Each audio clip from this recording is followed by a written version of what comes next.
lipat tangan kita tutup mata. Mari kita bersatu dalam doa.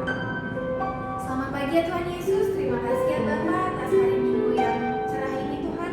Kami boleh kembali melaksanakan ibadah online pelayanan anak. Kiranya Kau boleh berkati ibadah ini dari awal, pertengahan hingga akhirnya ya Bapa. Terima kasih ya Tuhan Yesus, di dalam nama-Mu saja kami berdoa dan ucap syukur.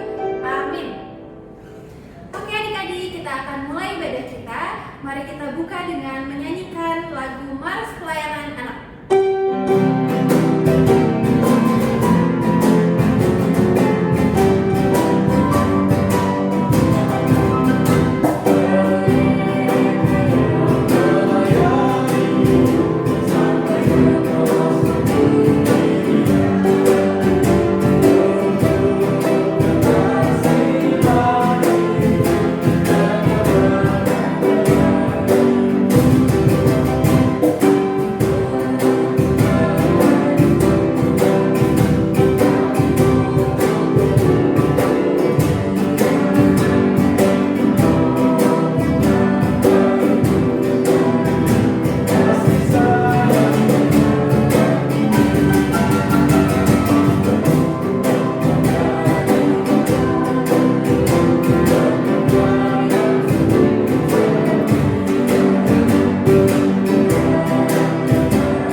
Sebab Tuhan ialah tempat perlindunganmu, yang maha tinggi telah Kau buat tempat perteduhanmu.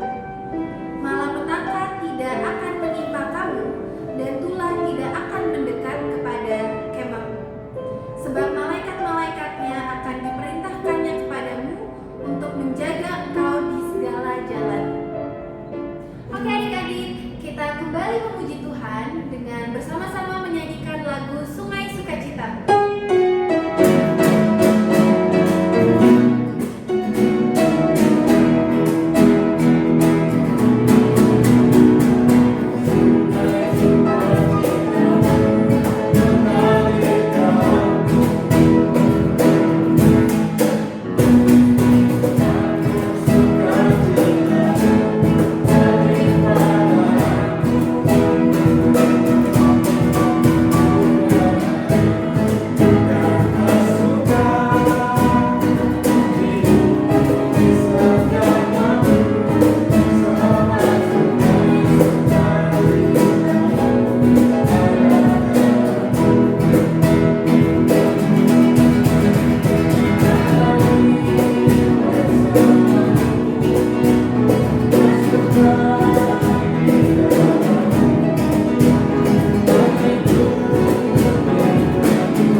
Adik-adik, sebelum kita sama-sama membaca firman Tuhan dan mendengarkan cerita, kita mau berdoa dulu, mohon bimbingan Roh Kudus. Mari kita satu dalam doa. Tuhan Yesus, terima kasih karena di minggu pagi hari ini kami boleh diberikan kesempatan untuk mendengarkan firman Tuhan. Namun sebelumnya ya Tuhan, sebelum kami baca firman Tuhan dan mendengarkan cerita, kami mau menyerahkannya ke dalam tangan penasihat Tuhan, sehingga Tuhan boleh memberikan akal budi yang baik, menerangi hati dan pikiran kami semua, sehingga adik-adik kami diberikan kemampuan untuk mengerti maksud daripada firman Tuhan yang akan kami baca dan dengarkan bersama. Inilah doa dan permohonan kami, dalam nama Yesus Kristus kami telah berdoa dan mengucap syukur. Amin. Ya, adik-adik, kita buka Alkitab kita dari Perjanjian Lama, Kitab Yosua. Adik-adik buka Kitab Yosua. Kita akan baca Kitab Yosua pasal yang ketiga. Yosua pasal ketiga kita baca dari ayat 1 sampai dengan ayat 17. Kalau adik-adik sudah dapat semua, yang akan membaca buat kita semua. Menyeberangi sungai Yordan. Yosua bangun pagi-pagi, lalu ia dan semua orang Israel berangkat dari Sitim, dan sampailah mereka ke sungai Yordan. Maka bermalamlah mereka di sana sebelum menyeberang. Setelah lewat 3 hari, para pengatur pasukan menjalani seluruh perkemahan dan memberi perintah kepada bangsa itu, katanya, segera sesudah kamu melihat tabut perjanjian Tuhan Allahmu yang diangkat para imam yang memang suku Lewi, maka kamu harus juga berangkat dari tempatmu dan mengikutinya. Hanya antara kamu dan tabut itu harus ada jarak kira-kira 2.000 hasta panjangnya. Janganlah mendekatinya, maksudnya supaya kamu mengetahui jalan yang harus kamu tempuh, sebab jalan itu belum pernah kamu lalui dahulu. Berkatalah Yosua kepada bangsa itu, kuduskanlah dirimu, sebab besok Tuhan akan melakukan perbuatan yang ajaib di antara kamu. Dan kepada para imam itu Yosua berkata demikian, angkatlah tabut perjanjian dan menyeberanglah di depan bangsa itu. Maka mereka mengangkat tabut perjanjian dan berjalan di depan bangsa itu. Dan Tuhan berfirman kepada Yosua, pada hari inilah aku mulai membesarkan namamu di mata seluruh orang Israel, supaya mereka tahu bahwa seperti dahulu aku menyertai Musa, demikianlah aku akan menyertai engkau. Maka kau perintahkanlah kepada para imam pengangkat tabut perjanjian itu, demikian. Setelah kamu sampai ke tepi air sungai Yordan, haruslah kamu tetap berdiri di sungai Yordan itu. Lalu berkatalah Yosua kepada orang Israel, datanglah dekat dan dengarkanlah firman Tuhan Allahmu.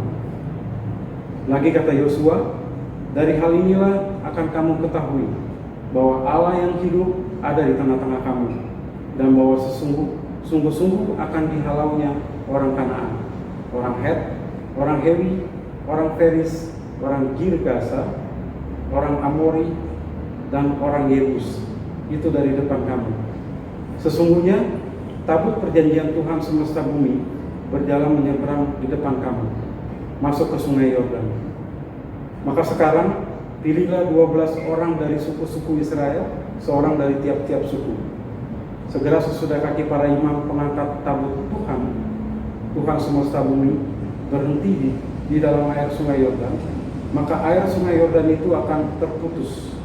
Air yang turun dari hulu akan berhenti mengalir menjadi bendungan. Ketika bangsa itu berangkat dari tempat perkemahan mereka untuk menyeberangi sungai Yordan, para imam pengangkat tabut perjanjian itu berjalan di depan bangsa itu.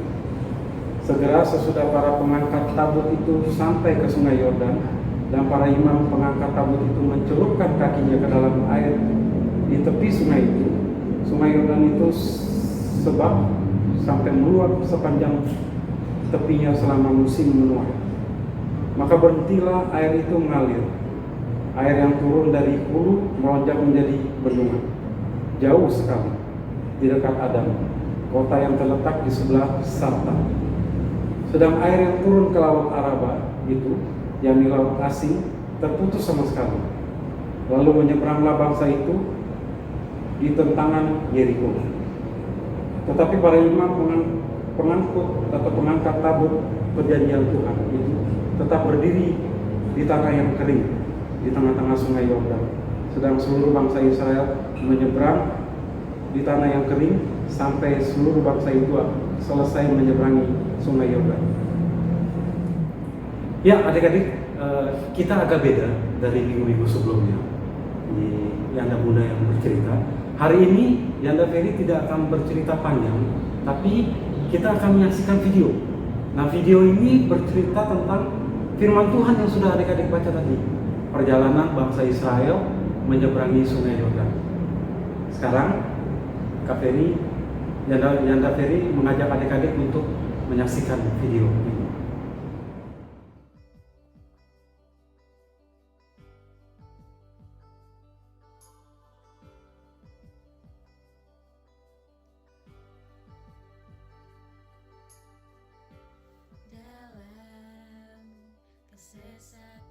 Ini adalah Yosua. Yosua adalah pemimpin bangsa Israel yang Tuhan pakai untuk membawa umatnya bangsa Israel ke tanah perjanjian. Yosua mempersiapkan bangsa Israel untuk menyeberangi sungai Yordan, yang saat itu menjadi satu-satunya batas pemisah antara kemah bangsa Israel dengan tanah Kanaan.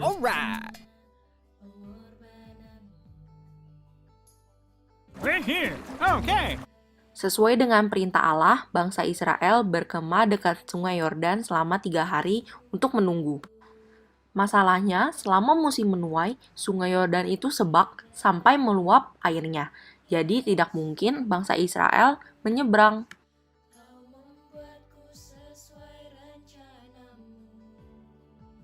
Lalu, Tuhan juga memerintahkan untuk para imam pengangkat tabut Tuhan untuk membawa tabut itu menyeberangi sungai Yordan dan berjalan di depan bangsa Israel.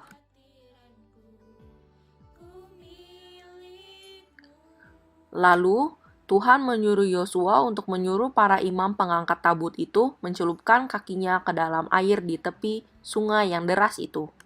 Lalu, setelah pengangkat tabut itu mencelupkan kakinya ke dalam air, maka berhentilah air itu mengalir. Menyeberanglah bangsa itu di tentangan Yeriko. Tetapi para imam pengangkat tabut perjanjian Tuhan itu tetap berdiri di tanah yang kering di tengah-tengah sungai Yordan. Sedang seluruh bangsa Israel menyeberang di tanah yang kering sampai seluruh bangsa itu selesai menyeberangi sungai Yordan. Lalu Yosua memilih dari bangsa Israel 12 orang, seorang dari tiap-tiap suku, dan memerintahkan pada mereka untuk mengangkat 12 batu dari sini, dari tengah-tengah sungai Yordan. Setelah batu itu dibawa menyeberang, Yosua menegakkan 12 batu itu di Gilgal.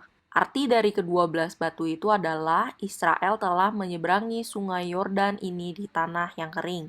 Sebab Tuhan Allah kita telah mengeringkan di depan kita air sungai Yordan, sampai kita dapat menyeberang seperti yang telah Tuhan lakukan dengan laut Teberau. Ya, adik-adik gimana? Adik-adik sudah menonton video tadi? Sekarang Yanda Ferry hanya mau memberikan penjelasan sedikit saja buat adik-adik. Di dalam video tadi, adik-adik sudah melihat bahwa Yosua dan bangsa Israel akhirnya berhasil menyeberangi sungai Yordan. Dan bukan hanya menyeberangi sungai Yordan loh, tapi tembok Yeriko runtuh. Itu karena apa adik-adik? Hanya satu jawabannya. Karena Yosua dan bangsa Israel yakin, percaya bahwa Tuhan Allah beserta dengan mereka. Itulah kunci kenapa sampai akhirnya Yosua dan bangsa Israel berhasil menyeberangi sungai Yeriko, sungai Yordan, dan tembok Yeriko pun roboh. Nah, adik-adik, dari video yang tadi adik-adik tonton, kira-kira apa sih yang bisa adik-adik ambil untuk mempelajari untuk jadi kehidupan ke depan? Yang tadi cuma mau menjelaskan ketaatan kepada Tuhan. Jadi adik-adik juga harus seperti Yosua dan bangsa Israel, percaya. Adik-adik harus percaya bahwa Tuhan Yesus yang sekarang ini juga akan menyertai adik-adik, selalu ada bersama-sama dengan adik-adik. Kalau adik-adik mau tahu bagaimana Tuhan Yesus ada bersama-sama dengan adik-adik, gampang soalnya. Adik-adik bisa menjawab, mengerjakan soal-soal ulangan di sekolah, itu adik-adik berhasil dengan baik. Itu salah satu contoh bahwa Tuhan Yesus beserta dengan adik-adik. Selain adik-adik belajar ya, tapi adik-adik kan juga berdoa. Dari berdoa itu, adik-adik harus percaya bahwa Tuhan Yesus ada untuk adik-adik. Tuhan Yesus sayang sama adik-adik. Nah, kalau Tuhan Yesus sudah menyertai adik-adik, Tuhan Yesus sayang kepada adik-adik, apa yang adik-adik harus perbuat? Pertama, taat kepada orang tua. Seperti contoh ini. Adik-adik lihat, orang tua, mama, papa adalah wakil Tuhan untuk adik-adik. Kalau adik-adik udah menghormati mama, papa, Tuhan Yesus juga pasti sayang, sangat sayang kepada adik-adik. Lalu yang kedua, ketika adik-adik bermain di sekolah maupun teman-teman lingkungan, adik-adik harus menunjukkan bahwa ini loh saya anak-anaknya Tuhan. Jadi adik-adik juga menunjukkan buat teman-teman adik-adik bahwa adik-adik disertai oleh Tuhan. Caranya gimana? Adik-adik harus berperilaku baik. Adik-adik harus mengajarkan sopan. Kalau ada teman-teman yang menyairi adik-adik, nggak usah dibalas, ya, nggak usah, jangan adik-adik balas. Nanti Tuhan yang akan membalas mereka. Adik-adik menunjukkan buat teman-teman adik-adik semua bahwa aku adalah anak Tuhan dan Tuhan selalu ada bersama anak-anak. Adik-adik nggak usah khawatir untuk perjalanan kehidupan adik-adik nantinya, karena Tuhan Yesus selalu ada bersama-sama dengan adik-adik. Adik-adik harus yakin dan percaya bahwa dimanapun adik-adik ada, di situ pun Tuhan Yesus ada bersama-sama dengan adik-adik semua. Inilah yang bisa Ferianda Ferry cerita berikan kepada adik-adik. Semoga adik-adik bisa menjalankannya dalam kehidupan adik-adik sehari-hari dan taat kepada orang tua pastinya. Amin. Ya adik-adik, untuk aktivitas hari Minggu ini ada satu gambar nanti adik-adik di gambar itu ada para imam yang membawa tabut perjanjian Allah. Adik-adik membantu mereka untuk menemukan jalan menuju ke ada kalimat, aku yakin Tuhan beserta. Nah adik-adik, kalau adik-adik sudah menemukan jalan untuk para imam, adik-adik tinggal tulis satu lembar kertas. Adik-adik tulis jalannya A, B, atau C, dan jalan itu berwarna apa. Sekali lagi, adik-adik tulis jalannya jalan A, B, atau C, dan warna jalan itu warna apa. Itu aja adik-adik untuk aktivitas minggu ini.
Ya adik-adik, aktivitas yang tadi adik-adik sudah buat, jangan lupa jawabannya adik-adik kirim ke grup orang tua.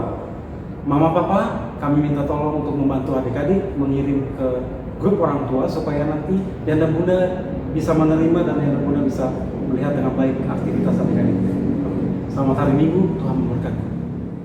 Oke adik-adik, tadi adik-adik udah dengar firman dari Yanda Ferry. Sekarang kita akan meresponi firman Tuhan dengan bersama-sama menyanyikan lagu Tembok Yeriko. Ayo kita siap menghadap ke kanan.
di dalam doa.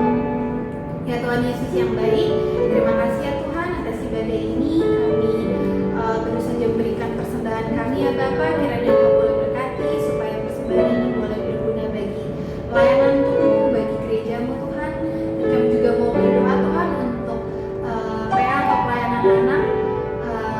Kiranya Engkau boleh berkati adik-adik di rumah, Bunda Yanda, orang tua adik-adik yang di rumah juga Tuhan. Meskipun kami terpisah dan melakukan ibadah secara virtual, kiranya Engkau boleh berkati supaya kami tetap bersama-sama memuji dan memuliakan Tuhan. Terima kasih ya Bapak. Bapa kami di dalam surga, kami juga mau berdoa untuk gereja Tuhan di seluruh muka bumi ini. Tuhan berkati sehingga pelayanan di dalam gereja boleh dimulai dengan baik. Tuhan, kami juga mau berdoa untuk bangsa dan negara kami. Tuhan berkati para pemimpin bangsa kami dari mulai pemerintah dalam yang tertinggi maupun sampai di pelosok-pelosok desa. Kami juga mau berdoa untuk kedua orang tua kami. Tuhan, terima kasih karena Tuhan sudah memberikan kedua orang tua yang baik yang begitu mengasihi kami. Tuhan boleh memberikan berkat bagi masing-masing para keluarga agar mereka boleh merasakan berkat yang daripada Tuhan. Masih banyak yang ingin kami panjatkan, tapi kami yakin dan percaya bahwa Tuhan Yesus mengetahui apa yang menjadi keinginan kami, apa yang menjadi kebutuhan kami. Inilah doa dan permohonan kami ya Tuhan. Bapa, terima kasih.